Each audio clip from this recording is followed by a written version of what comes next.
यह कहानी एक ऐसे इंसान की है जिसने अपनी हिम्मत, धैर्य और उम्मीद की ताकत से वो कर दिखाया जो असंभव लगता था। उसका नाम था जोस सिल्वाडोर अल्वारेंगा। यह घटना साल 2012 की है, जब वह और उसका साथी कार्डोवा मछली पकड़ने के लिए समुद्र में निकले थे। दोनों मेक्सिको के एक छोटे से गांव से थे और उनका काम था मछली पकड़ना। वे अक्सर नाव लेकर दूर तक समुद्र में चले जाते थे, लेकिन इस बार की यात्रा उनकी जिंदगी का सबसे बड़ा इम्तिहान बन गई। शुरुआत में सब कुछ सामान्य था। 1 नवंबर 2012 की सुबह थी। सूरज हल्का हल्का उग रहा था और समुद्र की लहरें शांत थी। अल्वारेंगा और उसका साथी एक छोटी सी मोटर बोट लेकर प्रशांत महासागर पैसिफिक ओशियन में मछली पकड़ने निकले। उनके पास कुछ खाना, पानी, बर्फ का डब्बा और मछलियां पकड़ने के लिए जाल थे। शुरू में सब कुछ ठीक चल रहा था। उन्होंने बहुत सारी मछलियां पकड़ ली और दोनों खुश थे, लेकिन तभी मौसम अचानक बदल गया। आसमान काला पड़ गया और समुद्र की लहरें उफान मारने लगी। अचानक एक बड़ा तूफान आया। उनकी छोटी नाव विशाल लहरों के बीच फंस गई। हवा इतनी तेज थी कि मोटर बंद हो गई। नाव इधर उधर हिलने लगी और कुछ ही मिनटों में वे दिशा खो बैठे। रेडियो और जीपीएस सिस्टम खराब हो गया। अब वे पूरी तरह से खुले समुद्र में थे। ना कोई किनारा दिख रहा था, ना कोई जहाज, सिर्फ लहरें और अनंत नीला पानी। रात भर वे दोनों तूफान से जूझते रहे। अगली सुबह जब सूरज निकला तो चारों ओर सिर्फ पानी ही पानी था। ना कोई जमीन दिख रही थी, ना कोई जहाज। वे पूरी तरह समुद्र के बीच फंस चुके थे। शुरुआत में उनके पास थोड़ा बहुत खाना और पानी था, लेकिन कुछ ही दिनों में सब खत्म हो गया। अब सबसे बड़ी समस्या थी भूख और प्यास की।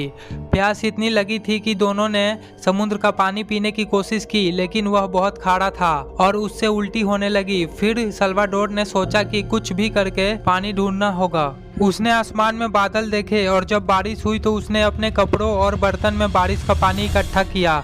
वही पानी उन्हें जिंदा रखता था। खाने के लिए वे मछलियां पकड़ने लगे, लेकिन उनके पास हुक या चारा नहीं था। सल्वाडोर ने अपने नाखूनों और हाथों से छोटी मछलियां पकड़ना शुरू किया।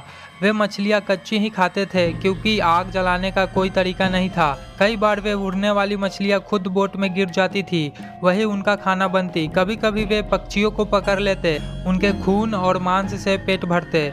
यह सुनने में बहुत भयानक लगता है, लेकिन भूख इंसान से कुछ भी करा देती है। इस संघर्ष के बीच लगभग 4 महीने बीत गए। सल्वाडोर किसी तरह जिंदा था, लेकिन उसका साथी कोर्डोवा अब बहुत कमजोर पड़ गया था।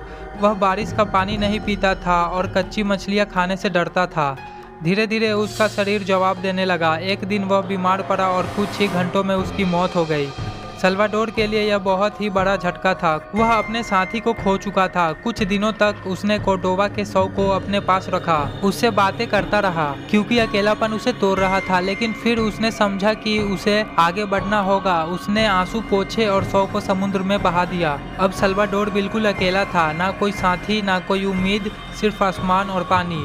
वह कभी रोता, कभी भगवान से प्रार्थना करता, कभी कभी सोचता कि अब शायद वह कभी जमीन नहीं देख पाएगा।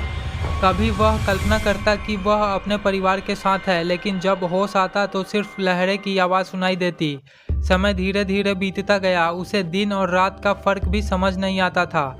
उसका शरीर बहुत दुबला हो गया था, बाल झड़ गए थे, लेकिन उसका इरादा अब भी जिंदा था। वह हर दिन आसमान देखता कि शायद कोई जहाज या हवाई जहाज दिखाई दे, पर कुछ भी नहीं मिलता। धीरे धीरे महीनों ने साल का रूप ले लिया। सल्वाडोर अब पूरी तरह एक समुद्री सर्वाइवर बन चुका था। वह हवा की दिशा देखकर पहचान लेता था कि तूफान कब आने वाला है। वह बारिश का पानी पीता, मछलियाँ और कछुए पकड़ता और उनकी हड्डियों से औजार बनाता। कई बार शार्क उसके बोट के आसपास आती, लेकिन वह डरता नहीं था। उसने समुद्र को दुश्मन नहीं बल्कि एक साथी की तरह मान लिया था। 438 दिन यानी लगभग 14 महीने 18 दिन बीत चुके थे।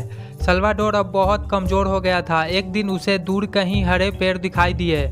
उसे यकीन नहीं हुआ कि यह सपना नहीं है। उसने बोट को उसी दिशा में मोड़ा और बहुत मुश्किल से तैरते हुए वहां पहुंचा।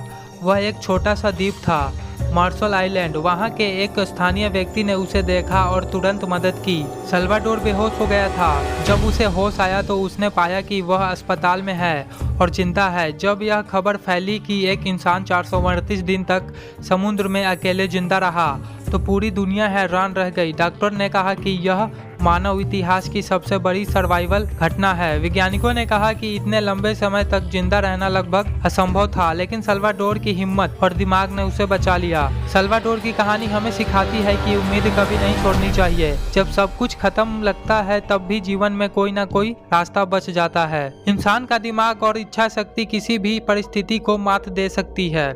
सल्वाडोर आज भी जीवित है। उसने अपनी इस कहानी पर किताब लिखी है और कई इंटरव्यू दिए। लोग उसे the man who survived 438 days at sea के नाम से जानते हैं। यह सच्ची घटना साबित करती है कि अगर इंसान के अंदर जीने की चाह मजबूत हो तो वह मौत के दरवाजे से भी लौट सकता है। सल्वाडोर की तरह अगर आप भी मुश्किल वक्त में हार ना माने तो कोई भी तूफान हमें हरा नहीं सकता। सल्वाडोर की कहानी हमें सिखाती है कि जब तक आप हार नहीं मानते तब तक कोई ताकत आपको हरा नहीं सकती। जब दिल में जीने की चाह हो तो समुद्र भी रास्ता दे देता है। वह कहता है कि मैंने मौत को सामने देखा लेकिन मैंने उसे पास नहीं आने दिया।